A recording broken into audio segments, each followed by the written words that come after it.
There are many arguments that can be advanced for God's existence. One of the most common arguments that philosophers and theologians employ are referred to as the cosmological arguments for God's existence. And included in this is the Leibnizian cosmological argument.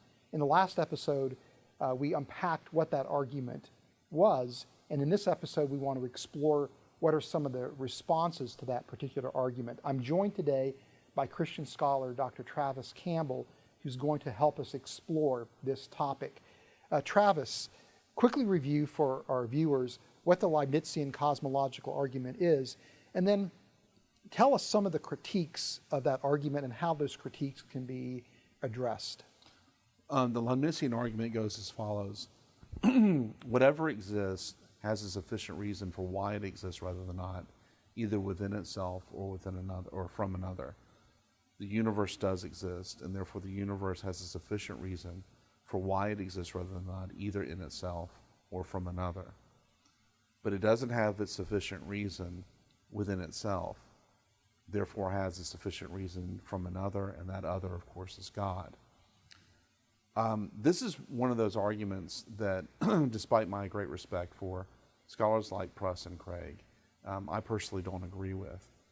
I do agree with the principle of sufficient reason, but I don't know if you can say that everything that exists has a sufficient reason for why it exists. There's a sufficient reason for why you and I are having this conversation right now. We want to get a certain message out. We want to educate a certain number of people who are interested in apologetics and so forth.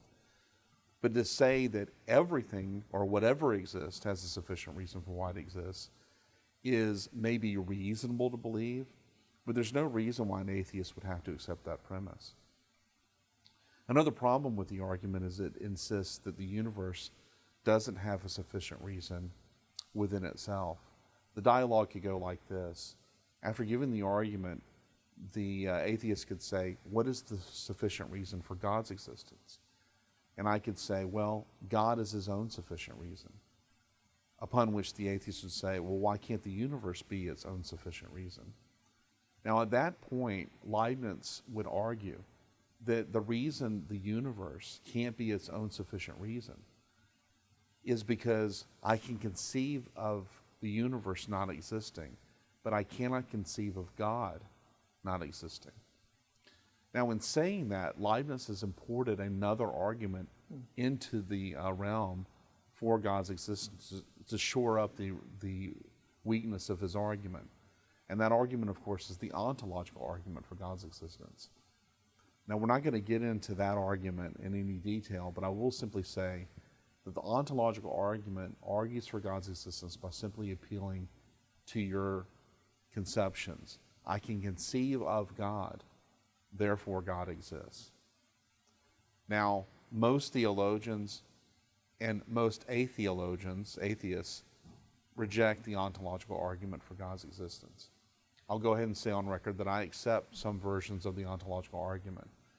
But the problem is that since I know that most people reject the ontological argument, it is not wise to bring in an argument for God's existence which depends on the ontological argument for its soundness. And this is the very point that Immanuel Kant made about the cosmological argument.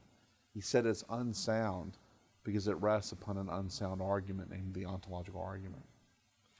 Now, at that point in the dialogue, us going back and forth, when I say I can conceive of the universe not existing, but I can't conceive of God's not existing, the atheist is going to point out that I'm depending upon another argument.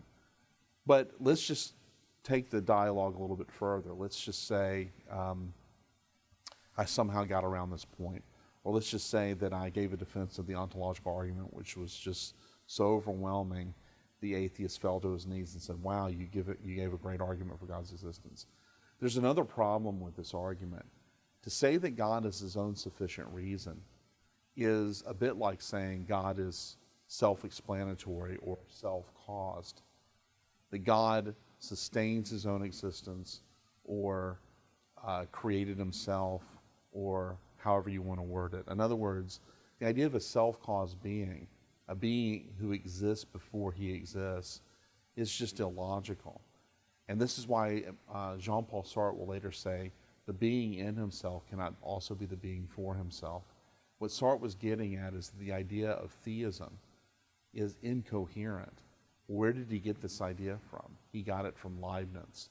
And so I think Norman Geisler made a really good point when he said Leibniz inadvertently introduced the modern world to atheism.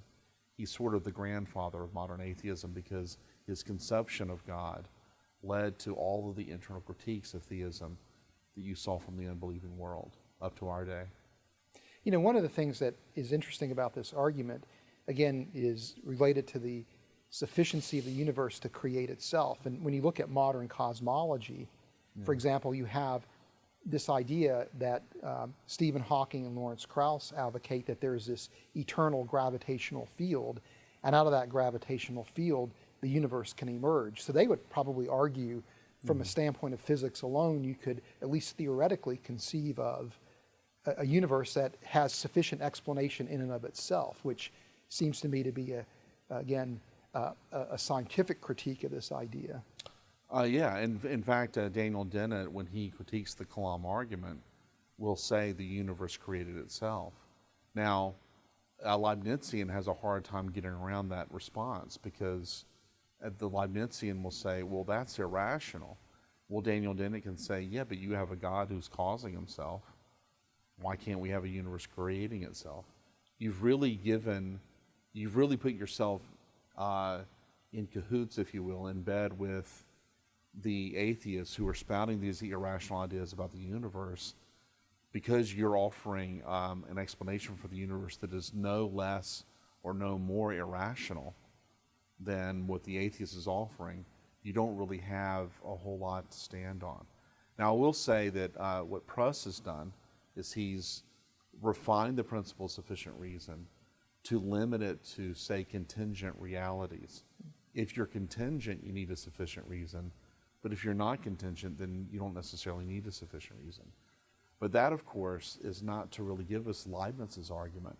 It's to really introduce us to the argument offered by Thomas Aquinas. Which we'll explore in the next episode. Yes.